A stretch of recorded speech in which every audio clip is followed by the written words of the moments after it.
দীর্ঘ টানাপোড়েন, দীর্ঘ দর কষাকষির পর অবশেষে বাজিমাত নরেন্দ্র মোদীর বিজেপির। অবশেষে কেন্দ্রে সরকার গঠন করতে চলেছে নরেন্দ্র মোদীর নেতৃত্বে এনডিএ জোট।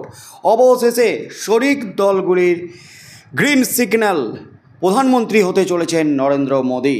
দীর্ঘ টানাপোড়েন এবং বিরোধী জোটের যে তৎপরতা, প্রধানমন্ত্রী যাতে নরেন্দ্র মোদী না হতে পারে, বিজেপি যাতে সরকার গঠন করতে না পারে, তার জন্য এখনও পর্যন্ত গোটা দেশে ছুটে বেড়াচ্ছেন অভিষেক ব্যানার্জি। বিভিন্ন বিরোধী নেতৃত্বের সাথে বৈঠক করছেন এবং তৃতীয় ফ্রন্ট গঠন করে যদি সরকার গঠন করা যায় কেন্দ্রে, তার জন্য কিন্তু প্রস্তুতি একেবারে তুঙ্গে, করা অ্যাকশন নিয়েছেন। তার মধ্যেই কিন্তু খেলে দিলেন নরেন্দ্র মোদী। তবে যে খবর উঠে আসছে, আজই কিন্তু মোদীর বড় পদক্ষেপ।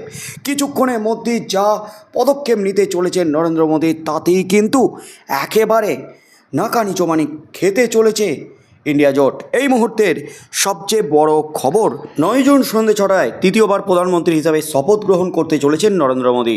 শুক্রবার এনডিএর সংসদীয় দলের বৈঠকে জানিয়ে দিলেন বিজেপি নেতা প্রহ্লাদ যোশী। বিভিন্ন দেশের প্রেসিডেন্ট এবং প্রধানমন্ত্রী এই অনুষ্ঠানে থাকছেন। বাংলাদেশের প্রধানমন্ত্রী শেখ হাসিনারও থাকার কথা। অতীতেও প্রধানমন্ত্রী হিসাবে শপথ গ্রহণ করার সময় সার্ক গোষ্ঠীভুক্ত দেশগুলির প্রধানমন্ত্রী ও প্রেসিডেন্টদের আমন্ত্রণ জানিয়েছিলেন মোদী। এবারও সেই রীতি বজায় রাখা হচ্ছে। এমনকি ভারতের সঙ্গে কূটনৈতিক সম্পর্কের অবনতি হওয়া সত্ত্বেও মালদ্বীপের রাষ্ট্রপ্রধানকে আমন্ত্রণ জানানো হচ্ছে। গত দুবারের মতোই এবারও জমজমাট অনুষ্ঠান হতে চলেছে। বুধবার এনডিএর বৈঠকে মোদীকে নেতা হিসাবে ঘোষণা করা হয়েছিল। এরপর শুক্রবার পুরনো সংসদ ভবনে এনডিএর সংসদীয় বৈঠকেও মোদীকে নেতা হিসাবে স্বীকৃতি দেওয়া হলো।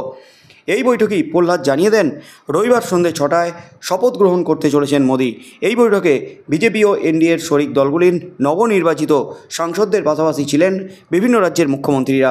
মোদীকে নেতা হিসাবে ঘোষণা করার প্রস্তাব পেশ করেন বিজেপি সভাপতি জগৎ প্রকাশ নাড্ডা। বিজেপি অন্যান্য দলগুলির সাংসদরা এই প্রস্তাব সমর্থন করেন। ফলে এনডিএর সংসদীয় দলের নেতা নির্বাচিত হলেন মোদী। এরপরই কিন্তু খেলা শুরু করে দিয়েছেন প্রধানমন্ত্রী হিসাবে নরেন্দ্র মোদী। আজই কিন্তু বড় পদক্ষেপ। হাজার চেষ্টা করেও ইন্ডিয়া জোটের নেতারা সরকার গঠনের ধারে কাছে যেতে পারেনি। অন্যদিকে শরিকদের সঙ্গে টানা বৈঠক করে সকল জয়ী প্রার্থীদের সঙ্গে আলোচনা করে আজই কিন্তু বড় সিদ্ধান্ত নিতে চলেছেন নরেন্দ্র মোদী। সব কিছু ঠিকঠাক থাকলে আগামী রবিবার প্রধানমন্ত্রী পদে শপথ নিতে চলেছেন তিনি। আর তার আগেই আজকে কার্যত সেই ইন্ডিয়া জোটের নেতাদের ধাক্কা দিয়ে বিকেলেই রাষ্ট্রপতি ভবনে পৌঁছে যাবেন নরেন্দ্র মোদী। প্রসঙ্গত অনেকেই ভেবেছিলেন বিজেপি যেহেতু এবার সংখ্যাগরিষ্ঠতা পায়নি, তাই হয়তো সরকার গঠন করতে পারবে না।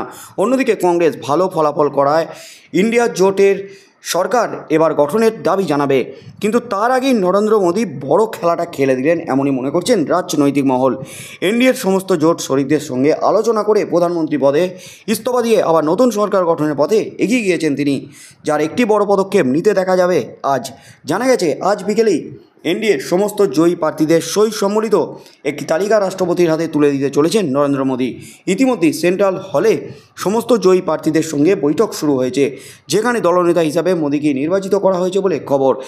আর সেই দলনেতা হিসাবে রাষ্ট্রপতির কাছে গিয়ে তারাই যে সরকার গঠন করতে চলেছে এবং তাদের কাছে যে পর্যাপ্ত সংখ্যা রয়েছে তা স্পষ্ট করে দিয়ে বিরোধী জোটকে রীতিমতো ধাক্কা দিতে চাইছে নরেন্দ্র মোদীর নেতৃত্বে এনডিএ জোট।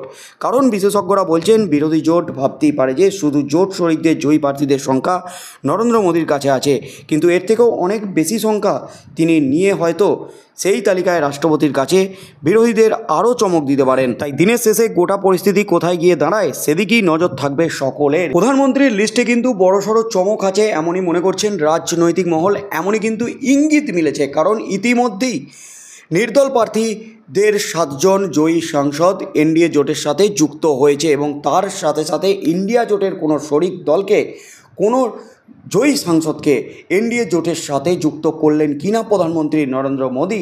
ভারতবর্ষের যে রাজনীতি, ঘোড়া কেনাবেচার রাজনীতি, এবং সাংসদদের টাকা দিয়ে কেনার যে রাজনীতি, সেই রাজনীতিতে কিন্তু একেবারে তোলপাড়। শেষ পর্যন্ত কি হতে চলেছে, আজ রাষ্ট্রপতির হাতে যে লিস্ট জমা দিতে চলেছেন প্রধানমন্ত্রী হিসাবে নরেন্দ্র মোদী, সেই লিস্টে কতজন সাংসদের নাম আছে, কতজন সাংসদের সংখ্যা আছে, সেই নিয়ে কিন্তু উদ্বিগ্ন জল্পনা ছড়িয়েছে গোটা রাজ্য তথা গোটা দেশে।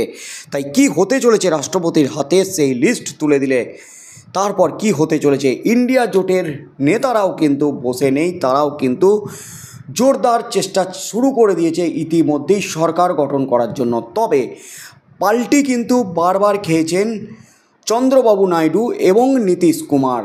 আর চন্দ্রবাবু নাইডু এবং নীতিশ কুমারের মুখাপেক্ষী হয়েই থাকতে হচ্ছে বিজেপিকে, নরেন্দ্র মোদীকে।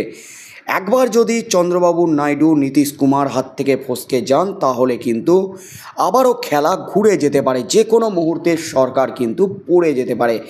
তাই আগামী 5 বছর কিন্তু টান টান উত্তেজনার মধ্য দিয়ে চলবে সরকার, কারণ কোনো একটি দল এখনও পর্যন্ত একক সংখ্যাগরিষ্ঠতা লাভ করতে পারেনি। যেখানে বিজেপি 2014 এবং 2019-এ একক সংখ্যাগরিষ্ঠতা লাভ করে সরকার গঠন করেছিল।